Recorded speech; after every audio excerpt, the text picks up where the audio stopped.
This is it. This is one of the concepts that I regret not knowing from my secondary school days. And guess what? The first time I encountered it was in JAMB hall. It was already late. So you are the luckiest person on the earth today. You should be thanking your God that you came across this video lesson being explained by the best tutor in the whole world.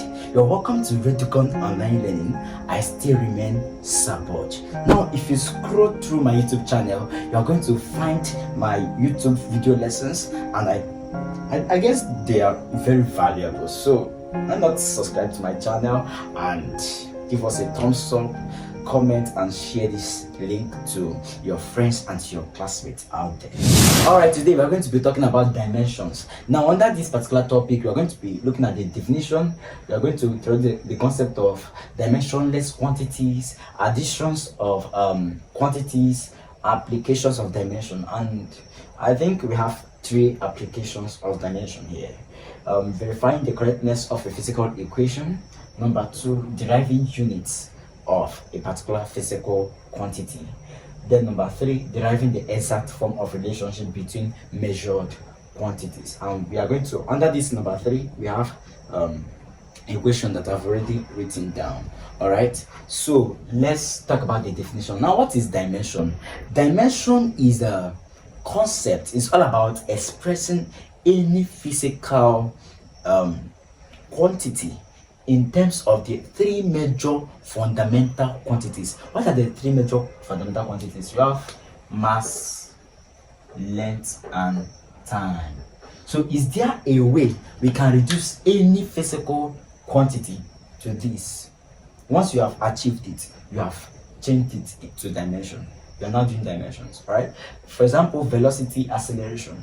Whenever you are able to break it down to these three quantities, these three fundamental quantities, mass, length, and time, you have put it in dimensions. All right, so that's the definition. We're going to talk about the dimensionless quantities. Now, the dimensionless quantities are those quantities that do not have dimension because they cancel out each other. For example, strain is an example. All right, strain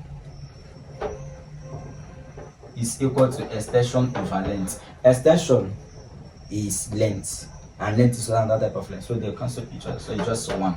So it is dimensionless. All right, so quantities like strain, they are dimensionless. All right, so having talked about the dimensionless quantities, we talk about addition of quantities. All right, now the theory behind this is that for two quantities to be added, they must have the same dimension. So you cannot add speed and distance because they don't have the same dimension. Do you understand? All right, so the only quantities that you can add together are those ones that have the same dimension. So you can add speed to speed because they have the same dimension.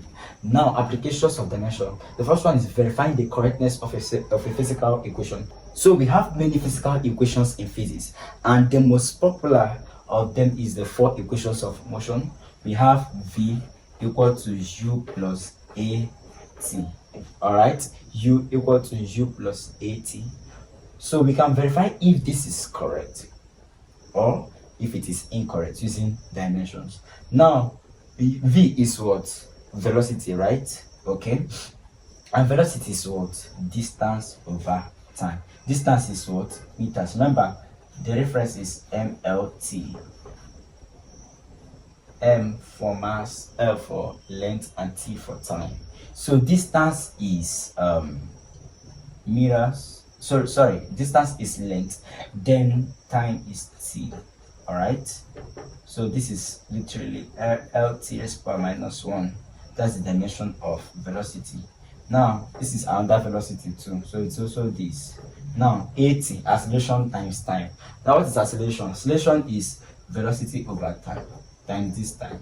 So time will cancel time. So you can see that we also have velocity, whose dimension is LT raised to power minus 1. Do you understand? So they have the same dimensions. So this equation is correct. So in physics, if you want to check if the equation you have written is correct or a blunder, you are going to find the dimensions, and if they are the same, it's correct. Otherwise, it is very, very, very wrong.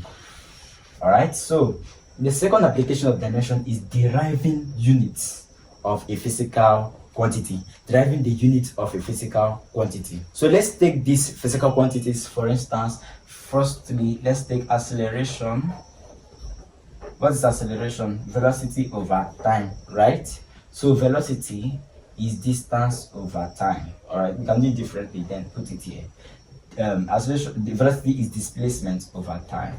Displacement is length, and this is t. So we have lt raised to power minus 1. So we have lt raised to power minus 1 times 1 over t. All right. So we have lt raised to power minus 1 t raised to power minus 1. This is equal to lt. All right. So we are going to add the powers. Minus 1 is what? Minus 2. lt raised to power minus 2. This is the dimension of acceleration. Do you understand? Yeah, so let's take another example.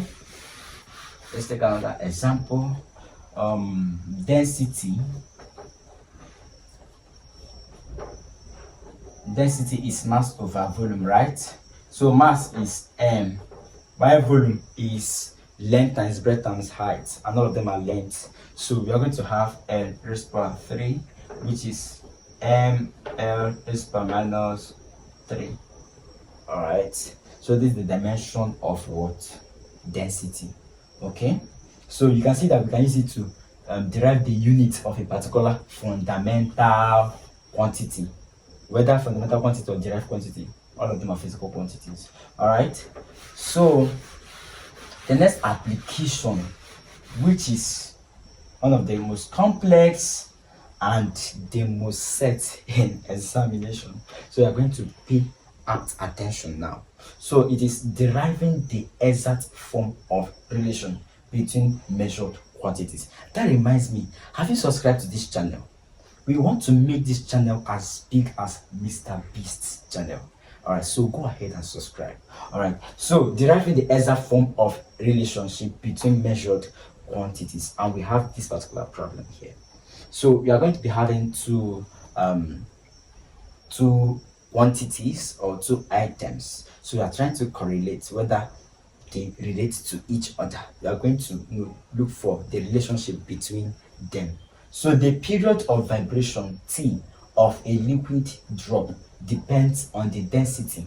Okay, we are going to clean this so we can have enough space.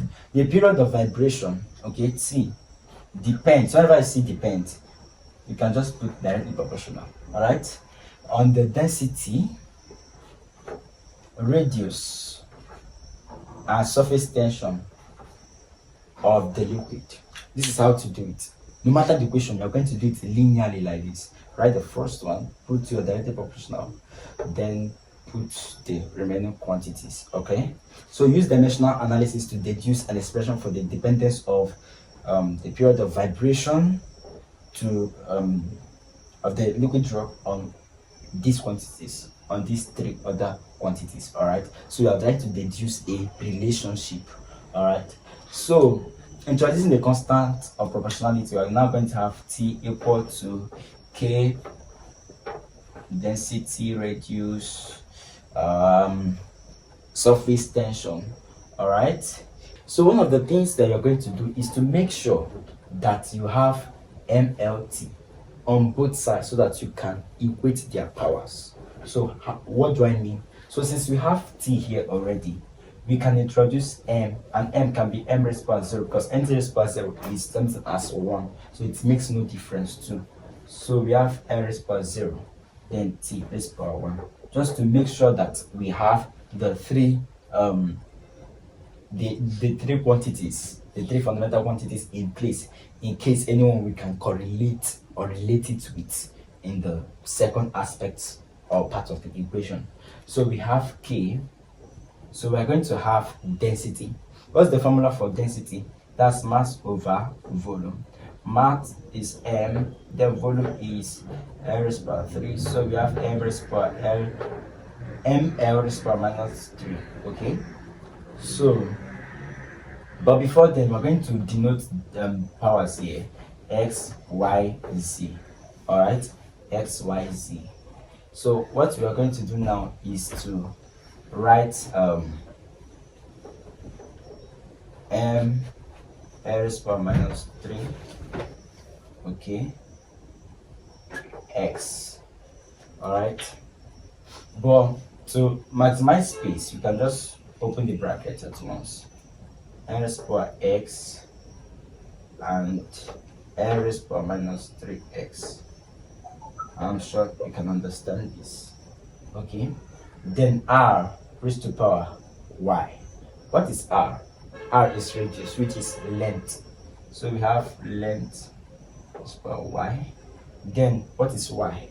Y is surface tension, and the formula for surface tension is m(t) raised to power minus 2.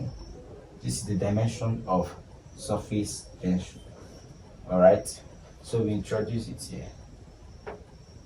M(t) raised to power minus 2 all raised to power z. So we can still open the bracket by saying m raised to power z t raised to power minus 2 z. All right, so let's go ahead. So we can now correlate. All right, anything we see on MLT, equate it with this. All right, so from here we have m and m. So we can say that m raised to power 0, m raised to power 0, t raised to power 1 is equal to k m raised to power x times m raised to power z. So we have the same base. You can add the power. So this is x plus z. This is very, very, very simple. So we have L. So since we have two L's here, we can add their powers. This is minus 3x plus y.